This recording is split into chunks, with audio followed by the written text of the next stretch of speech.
नाजिम हुसैन बना रवि चौधरी, नाम बदलकर की शादी, फिर साली और सास को मार डाला।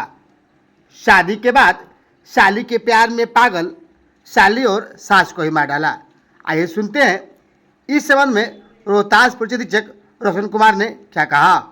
तो नोखा थाना अंतर्गत एक घटना प्रतिवेदित हुई थी ग्राम लेवड़ा पूर्वी टोला से, जिसमें 2 महिलाओं की हत्या कर दी गई थी और एक जो महिला है वो गंभीर रूप से जख्मी अवस्था में थी। इन तीनों का नाम था संतरा देवी, पति स्वर्गीय महावीर सिंह, रूपाली कुमारी, पिता स्वर्गीय महावीर सिंह, और अमृता कुमारी, पिता स्वर्गीय महावीर सिंह। मतलब जो तीनों थी वो आपस में माँ बेटियाँ थी, 2 बेटियाँ और माँ, जिसमें से माँ संतरा देवी और बेटी रूपाली कुमारी, ये दोनों की मौत हो गई थी। और अमृता कुमारी अत्यंत गंभीर अवस्था में उनको अस्पताल भेजा गया, जहां वो अभी इलाजरत है और खतरे से बाहर है। बनारस में उनका इलाज चल रहा है। घटना अत्यंत ही गंभीर और हृदय विदारक प्रवृत्ति की थी, जिसमें 2 औरतों की बहुत नृशंस तरीके से हत्या की गई थी। और जो तीसरी थी अमृता कुमारी, वह बयान देने की स्थिति में नहीं थी। इसी परिस्थिति में जो मृतक है उसके भाई के बयान पर अज्ञात के विरुद्ध प्राथमिकी दर्ज कर इसमें अनुसंधान प्रारंभ किया गया था। घटना की गंभीरता को देखते हुए अनुमंडल पुलिस पदाधिकारी 2 सासाराम के नेतृत्व में टीम बनाई गई थी और इनके द्वारा मानवीय स्तर पर और तकनीकी स्तर पर भी साक्ष्य संकलन किया जा रहा था। अनुसंधान के क्रम में बात स्पष्ट हुई कि जो मृतका थी संतरा कुमारी, इनकी 8 बेटियाँ थीं। इनके पति का स्वर्गवास 12 साल पहले हो चुका है। 8 बेटियों में 6 बेटियों की शादी हो चुकी थी, 2 बेटियों की शादी नहीं हुई थी।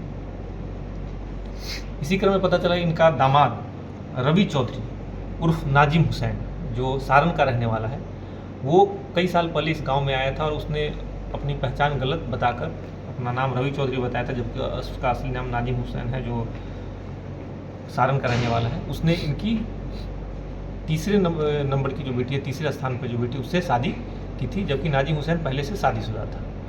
शादी के बाद वो अपनी पत्नी को लेकर नोएडा में रहता था और वहीं पे टेलर का काम करता था एक फैक्ट्री में।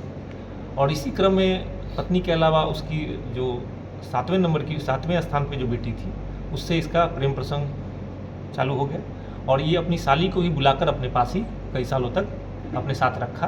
3-4 सालों तक अपने साथ रखने के बाद इसकी साली जो मृतका है रूपाली कुमारी, वो गाँव वापस आ गई। और अब गांव वापस आने के बाद इसने नाजिम हुसैन उर्फ रवि चौधरी से बातचीत करना बंद कर दिया, जिससे नाजिम हुसैन उर्फ रवि चौधरी कुंठित था और उसको लगता था कि ये दूसरे जीजा से संपर्क में है और इसको लगातार इसकी अनदेखी कर रही है। इसी बात से कुंठित होकर उसने सोची समझी साजिश के तहत 28 तारीख को वह नोएडा से निकला, ट्रेन पकड़कर आया और 29 की रात को गाँव लेवड़ा पहुँचा।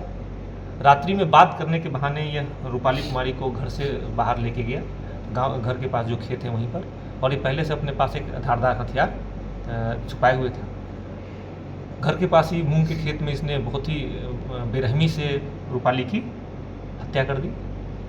तभी रूपाली की छोटी बहन अमृता अपनी बहन को ढूंढते हुए आई और साथ में वो अपने साथ खाना लेकर आ रही थी, क्योंकि उसको पता था कि उसका जीजा आया हुआ है, तो अगर उसको खाना होगा तो खाना देकर, खाना खिलाकर बाहर से ही वो चला जाएगा। वो खाना लेकर जब खेत ढूंढते ढूंढते खेत के पास पहुंची तो उसने वहीं पे रूपाली का शव देखा। शव देखकर वो चिल्लाने लगे।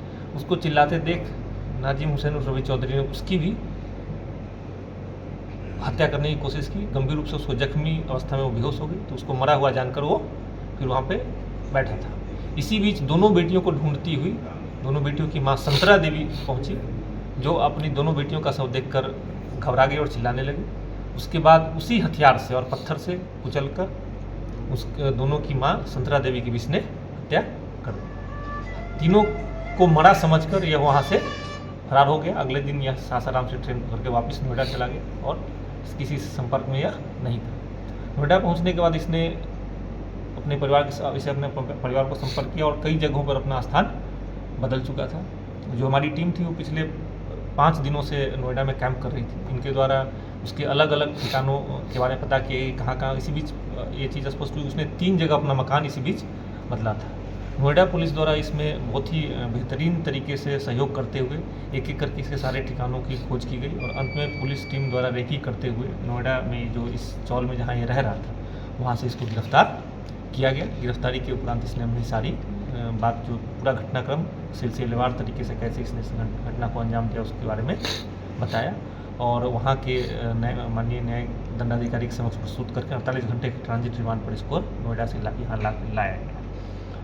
इसके द्वारा ये पूरी जो घटना है एक मतलब कुंठा और बदले की भावना से की गई है और इसी क्रम में इसने 3 लोगों की हत्या करने की कोशिश की, जिसमें 2 की मौत हो गई, एक अभी इलाजरत हैं, जिनके जल्दी शीघ्र ही स्वस्थ होने की पूरी संभावना है।